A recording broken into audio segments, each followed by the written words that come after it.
first big question is the events of the last 10 days that your department has been responsible for overseeing. Did they go as planned? Was it always the plan to have this remarkable queue snaking through central London? Good morning. Yes, indeed. You know, some of these plans have been in process for years, and then we have obviously stress tested them and worked them up and challenged them over the last few days, and then put them into action as well. And we saw it was remarkable. I completely share your sentiment this morning. It was incredible to see so many people queue up, some of them for up to 24 hours at a time, to get their opportunity to say goodbye and to mourn our late Majesty, the Queen. And of course, I want to say a massive thank you to all of the partners that made it possible: the police, St John's Ambulance, the volunteers, the Red Cross, the Samaritans, the endless list of partner organisations, the cafes, the restaurants, our partners down the South Bank, who all stayed open really late so that people could access the facilities. It was a team effort, I would say. And how many people are we roughly thinking joined this queue in the end? Is there a specific figure, or do we learn that later? Yeah, so we will be publishing the figure properly in due course. We're crunching those numbers, but we think it's about 250,000 people. And of course, there were also individuals that laid flowers in the parks, that waited at the barriers to watch the royal family at the vigil, that watched on the BBC Red Box the laying in state, or that participated in their local events. So there was so much going on in the last 10 days to mark the Queen's incredible service and duty over 70 years, not just the queue. Yeah, really, really profound moment. But of course, Parliament is back this week, and there's a very busy calendar for this new government. There's much reporting that there's to be a policy blitz, not just of new policy, but also of changed policy. And one of those promises that Liz Truss made in her campaign to become Conservative Party leader and Prime Minister was to change the online safety bill, what had been known as the online harms legislation, something that would make a provision for a peculiar sort of legal but harmful status of banned material online that could be legal offline. Is that changing? So first of all, I want to be clear, our overriding objective with the online safety bill, and the reason why it was in the manifesto in the first place, is because our legislation does have to keep pace with changes and technology. And at the moment, you know, I would argue that children and young people aren't necessarily safe when accessing some platforms where it is user-generated. And that's why we've seen some horrendous and heartbreaking incidences. And that's why it needs to be changed. So that is not going to be edited within the bill, just to reassure your viewers. The bit that you point out about the element in relation to adults, about free speech, we are going to change, because we need to make sure that we get that balance right there. As a principle, do you believe that something that is legal online illegal offline should be legal online? Should there not be a difference between the online world and offline world when it comes to what we can do and say? I think we need to make sure that our laws are common sense, and that they are easy to understand, and that they translate between the online world and the in-person world. And this is something that we will be changing within the legislation, as the Prime Minister has already spoken about. And my priority is to do that and get this legislation back into the House and make sure it becomes law, so that we're protecting young people and children up and down the country, and giving confidence to their parents as well.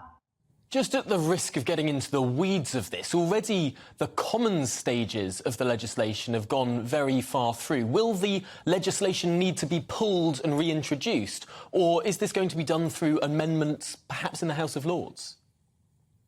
So we will be able to make the changes without reintroducing the bill. So I wouldn't want anybody to think that these changes would drastically delay the passage of the bill. That's not the case. There is a process to do this, and we'll be coming forward with the legislation as soon as we possibly can. It is one of my number one priorities.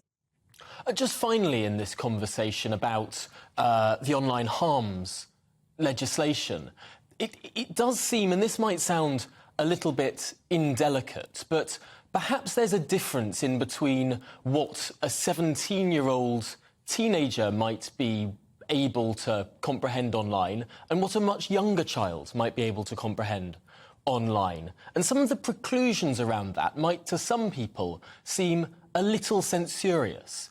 Is there no wiggle room at all about, for example, a 17-year-old who might be wanting to, I don't know, look at illicit material, for example, something that might be described as 18+, and we do know what particularly teenage boys can be like. Is there a risk that over-policing this might send people to the dark web, to illegal areas, rather than keeping things above board?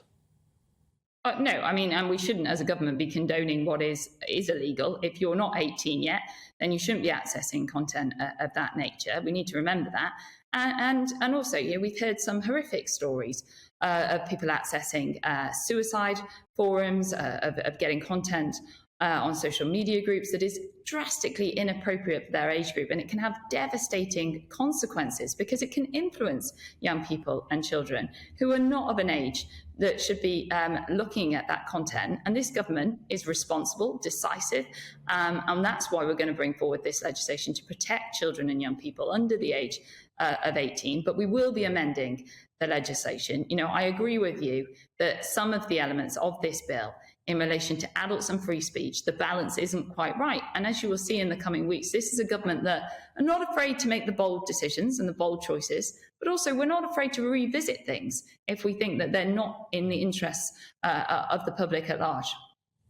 So that's really clear there, just a binary choice. When you turn 18, it's more of a free internet, and before that it will be more restricted. Let's move on to the BBC licence fee, because this is something that has been brought up again and again. And you've been saying that potentially a review is what's needed here, potentially one in fairly short order.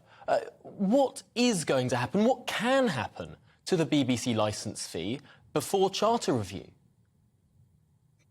Yes, so as you point out, there is a very strict timetable on this, but we have already spoken of a review of the BBC. For one thing, we need to make sure that the BBC is sustainable in the long term, in a modern age when the media landscape has changed drastically, and how people consume media has also changed drastically.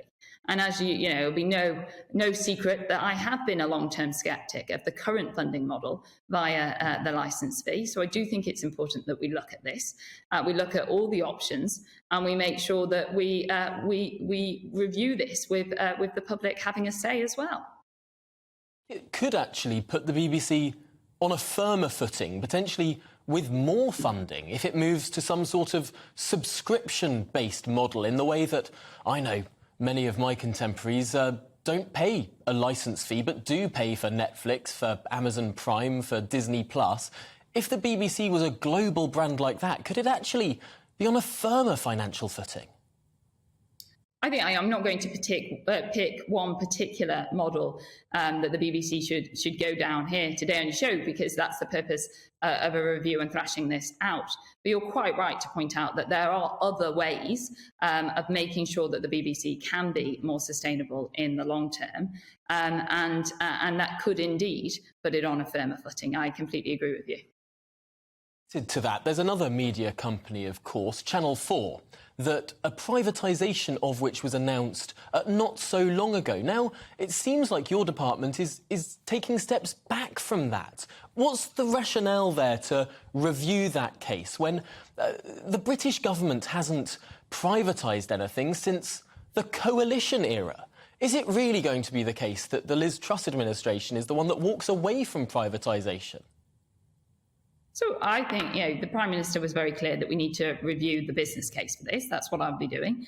As a politician, I always make my decisions based on evidence and listening to people. We've got to make sure that this is the right decision for the public purse strings, and in the long term for the sustainability of Channel 4. So I am currently looking at the business case, and I will update you as soon as I can.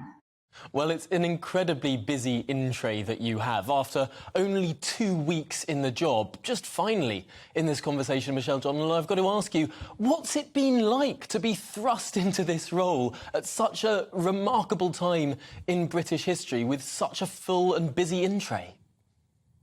Well, it has been unique, shall we say, and very different to the normal way that you would start as a minister. But it's also been a complete privilege and honour to play a part in the last 10 days and do my bit to help the nation to remember a remarkable monarch who arguably was one of the greatest monarchs we've ever had.